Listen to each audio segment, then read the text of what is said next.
प्यारे बच्चों, good evening. आज हम लोग पढ़ेंगे फिजिक्स में प्रकाश परावर्तन तथा अपवर्तन चैप्टर से। तो इस चैप्टर के अंतर्गत ऑब्जेक्टिव क्वेश्चन देखा जाएगा और पहला ऑब्जेक्टिव क्वेश्चन है, निम्न में से कौन सा सही नहीं है। जिसमें सही नहीं है ये बताना है।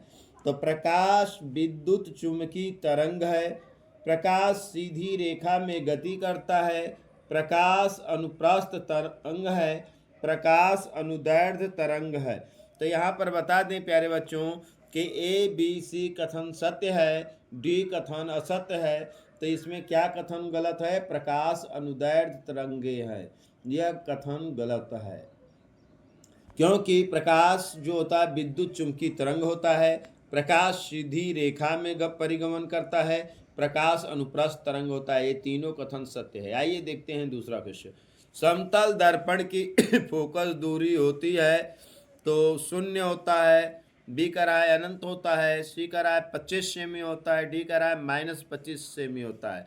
तो चूंकि समतल दर्पण का वक्रता केंद्र अनंत होता है, इसलिए उसकी फोकस दूरी भी अनंत होती है। इस प्रकार समतल दर्पण की फोकस दूरी अनंत होगी। ऑप्शन बी सही होगा। अगला क्वेश्चन देखिए, समतल दर्पण द्वारा निर्मित प्रतिबिंब का आवर्धन होता है। तो चूंकि वस्तु का प्रतिबिंब जितना आगे होता है उतना पीछे बनता है, जितना बड़ा होता है उतना ही बड़ा बनता है। ऐसे में इसका आवर्धन हमेशा 1 होता है। तो हम बता दें प्यारे बच्चों, ऑप्शन दिया है ए बराबर 1, बी बराबर दिया है 1 से कम, सी बराबर दिया है 1 से अधिक, डी दिया है अनंत। तो यहाँ स्पष्ट है कि समतल दर्पण द्वारा निर्मित प्रतिबिंब का आवर्धन सदैव 1 होता है। इस प्रकार ऑप्शन ए सही होगा। आइए हम देखते हैं नेक्स्ट क्वेश्चन के बारे में। यदि किसी वस्तु को एक समतल दर्पण के सामने निकट रखने पर प्रतिबिंब सीधा बने, किंतु दूर रखने पर उल्टा प्रतिबिंब बने, तो वह दर्पण होगा। तो यहाँ पर बता दें प्यारे बच्चों, समतल दर्पण होगा, अवतल दर्पण होगा, उत्तल दर्पण होगा, इनमें से कोई नहीं। तो यह होगा अवतल दर्पण। ऑप्शन बी सही होगा। आइए देखते हैं नेक्स्ट क्वेश्चन के बारे में। अवतल दर्पण के फोकस पर रखी वस्तु का प्रतिबिंब बनता है। तो कहाँ रखा गया है? फोकस पर। तो ऑप्शन ए दिया है वक्रता केंद्र पर, ऑप्शन बी दिया है दर्पण के पीछे, ऑप्शन सी दिया है अनंत पर, ऑप्शन डी दिया है ध्रुव पर या पोल पर। तो यहाँ पर हम बता दें कि वो कहाँ बनेगा प्यारे बच्चों? तो अनंत पर बनेगा। ऑप्शन सी सही होगा। आइए देखते हैं नेक्स्ट क्वेश्चन के बारे में। किसी बिंब का अवतल दर्पण द्वारा बना प्रतिबिंब आभासी, सीधा तथा बिंब से बड़ा पाया गया, वस्तु की स्थिति कहाँ होनी चाहिए? तो ऑप्शन ए कह रहा है मुख्य फोकस तथा वक्रता केंद्र के बीच में, बी कह रहा है वक्रता केंद्र पर, सी कह रहा है वक्रता केंद्र से परे, डी कह रहा है दर्पण के ध्रुव तथा दर्पण के ध्रुव तथा मुख्य फोकस के बीच। तो यहाँ पर बता दें प्यारे बच्चों कि ऑप्शन डी सही होगा। दर्पण के ध्रुव तथा मुख्य फोकस के बीच बनता है। आइए हम देखते हैं नेक्स्ट क्वेश्चन। तो किसी 10 सेमी फोकस दूरी वाले अवतल दर्पण के सामने 20 सेमी की दूरी पर रखे वस्तु हो तो वस्तु का प्रतिबिंब बनेगा। तो यहाँ पर कह रहा है दर्पण के पीछे बनेगा, दर्पण तथा फोकस के बीच में बनेगा, फोकस पर बनेगा, डी कह रहा है दर्पण के वक्रता केंद्र पर बनेगा। तो यहाँ पर बता दें प्यारे बच्चों कि दर्पण के वक्रता केंद्र पर बनेगा। ऑप्शन डी सही होगा। क्या होगा? ऑप्शन डी सही होगा। आइए हम देखते हैं नेक्स्ट क्वेश्चन के बारे में। एक अवतल दर्पण की वक्रता त्रिज्या 20 सेमी है तो इसकी फोकस दूरी होगी। तो यहाँ बता दें प्यारे बच्चों कि अवतल दर्पण की जो फोकस दूरी होती है वक्रता त्रिज्या की आधी होती है तथा मान ऋणात्मक होता है तो साइन ऋण होना चाहिए। इस प्रकार ऑप्शन सी और डी नहीं हो सकता क्योंकि वहाँ पर धन लगा हुआ है। अब ऋण ए में 20 सेमी है और बी में -10 सेमी है। चूंकि फोकस दूरी वक्रता त्रिज्या की आधी होती है, इस प्रकार -10 सेमी होगा और ऑप्शन बी सही होगा। तो इस प्रकार ऑप्शन बी को लॉकअप करते हैं। आइए देखते हैं क्वेश्चन नंबर 10। एक गोली दर्पण की वक्रता त्रिज्या 23 सेमी है तो इसकी फोकस दूरी होगी। देखिए प्यारे बच्चों, यहाँ गोली दर्पण कहा है लेकिन दर्पण के बारे में नहीं बताया है कि वह उत्तल है या अवतल है, इसलिए यहाँ पर चिन्ह नहीं होगा, केवल उसकी फोकस दूरी की बात की जाएगी।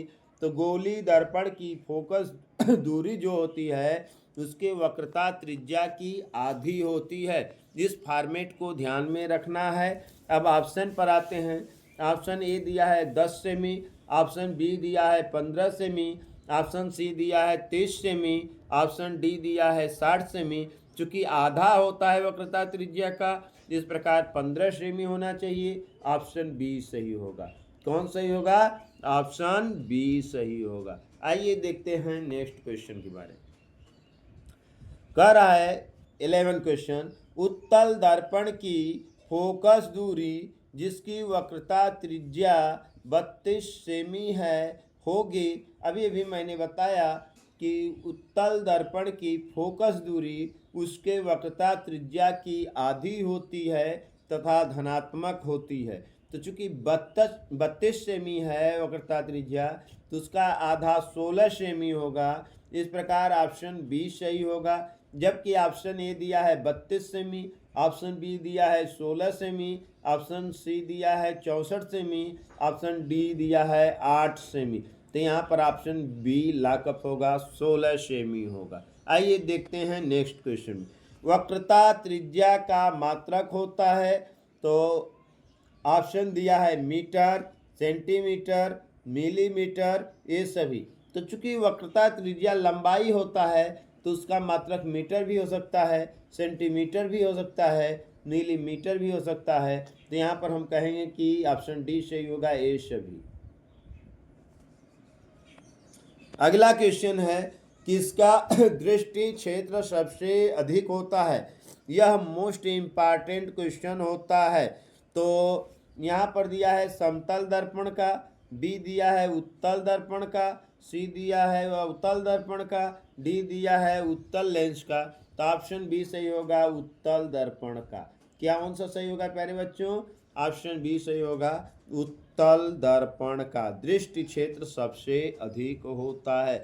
जब भी यह प्रश्न आएगा कि दृष्टि क्षेत्र किसका अधिक होता है, तो याद रखो उत्तल दर्पण का होता है। अगला क्वेश्चन है, उत्तल दर्पण से बनने वाले प्रतिबिंब की प्रकृति होती है।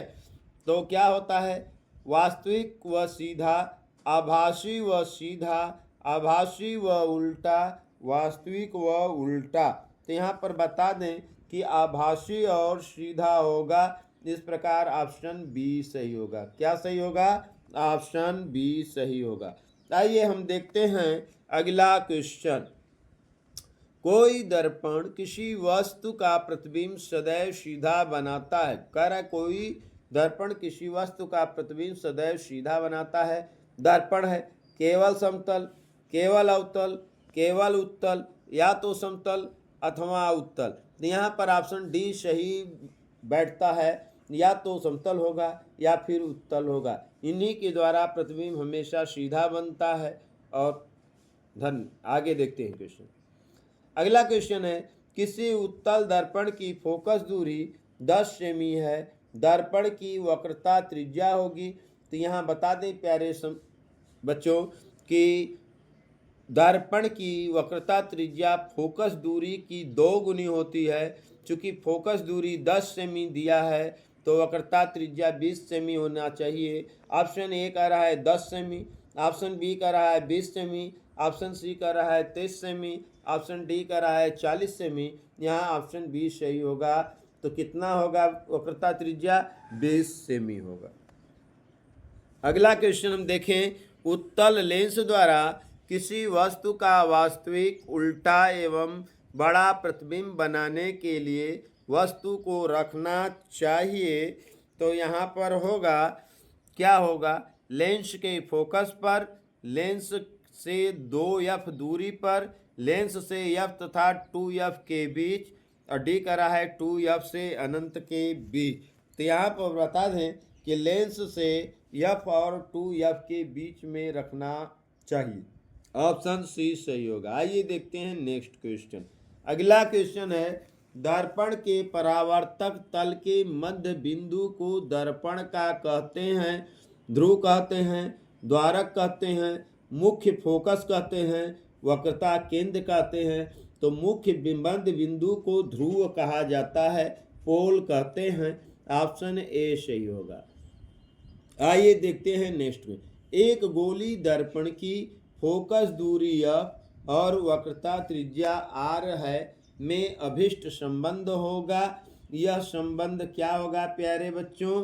कि वक्रता त्रिज्या जो होती है फोकस दूरी की आधी होती है, वक्रता त्रिज्या फोकस दूरी की 2 गुनी होती है, और सी कह रहा है कि वक्रता त्रिज्या फोकस के बराबर होता है, और डी कह रहा है कि वक्रता त्रिज्या फोकस दूरी की 4 गुनी होती है। तो यहाँ पर बता दें प्यारे बच्चों कि जो वक्रता त्रिज्या होती है यह फोकस दूरी के 2 गुनी के बराबर होती है, या फोकस दूरी सदैव वक्रता त्रिज्या की आधी होती है। तो चूंकि इस प्रकार आपका ऑप्शन बी सही हो जाएगा प्यारे बच्चों। तो यहाँ पर इक्वल टू होना चाहिए, r इक्वल टू 2f होना चाहिए।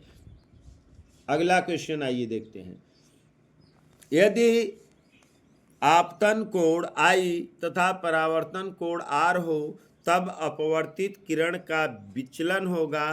तो हमेशा विचलन कोण आपतन कोण से अपवर्तन कोण को घटा लेते हैं तो विचलन कोण देता है।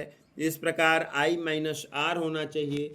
ए में दिया है I माइनस R, बी में दिया है I प्लस R, सी में दिया है I गुणे R, डी में दिया है साइन I अपन साइन R। यहाँ पर बता दें प्यारे बच्चों कि ऑप्शन ए सही होगा। विचलन कोण का मान जो होगा I माइनस R होगा। तो आज के लिए इतना ही प्यारे बच्चों। धन्यवाद।